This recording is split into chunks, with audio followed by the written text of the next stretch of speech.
Hey everyone, welcome to Judging for the Win. I'm Dave, and this is my daily ruling. Today's question was suggested by a viewer. Thanks to Joey for this one. Amy casts a Maelstrom Wanderer, while the top card of her library is Surrak Dragonclaw, and the next card is Grizzly Bears. Will Surrak Dragonclaw be in play in time to make the Grizzly Bears uncounterable? Now to answer this question, let's go through exactly what happens step by step. Maelstrom Wanderer has two instances of Cascade, which means that when you play it, both of them will trigger at the same time. Since they trigger while you're in the process of casting Maelstrom Wanderer, both Cascades will be on the stack on top of the Maelstrom Wanderer spell. If you watched my recent video on Manifold Mouse and Emberheart Challenger, you might recall a similar dynamic happening with that interaction. When the first Cascade resolves, it will exile Surrak Dragonclaw and allow Amy to cast it. All of this happens during the resolution of the Cascade ability, which means that the second Cascade has not resolved yet. Because Amy casts Surrak Dragonclaw while the Cascade ability is resolving, it will become the topmost object on the stack, and thus the next thing to resolve. Only after the Surrak Dragonclaw resolves will the second Cascade start resolving, which means that there is no time when the Grizzly Bears is on the stack while Surrak Dragonclaw is not also on the battlefield protecting it. There are a couple of other interesting things to note about this interaction.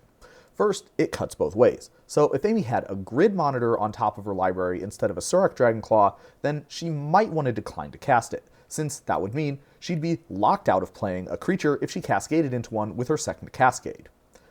Next, we can note that the original Maelstrom Wanderer is actually the last thing to resolve. This means that if Amy had a Temur Ascendancy on top and a Surrak Dragonclaw under it, then the Temur Ascendancy would be in play in time for her to draw a card from both the Surrak and the Maelstrom Wanderer entering. Let's close out with a challenge question to test your understanding.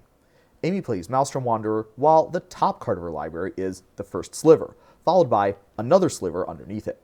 Will Amy's first Sliver be in play in time to let her cascade with her second Sliver? And the answer here is no. As before, the Maelstrom Wanderer's first Cascade will let Amy cast the first Sliver in response to the second Cascade. Then, the first Sliver's Cascade ability will trigger when that spell is cast. The stack will thus be the first Sliver's Cascade, then the first Sliver spell, then the Maelstrom Wanderer's second Cascade, then the Maelstrom Wanderer spell. Because the second Sliver on top of Amy's library will be exiled via the first Sliver's Cascade, which happens before the first Sliver is on the battlefield, Amy will not get to cascade with that. On the other hand, the first Sliver will be in play in time to see her cast whatever spell she gets with the Maelstrom Wanderer's second Cascade. If that's a Sliver, she would get to cascade yet again. Pretty cool, right? And that's all I have for you today. How did you do? Join me again next time for another daily ruling. Until then, I hope you have a great day.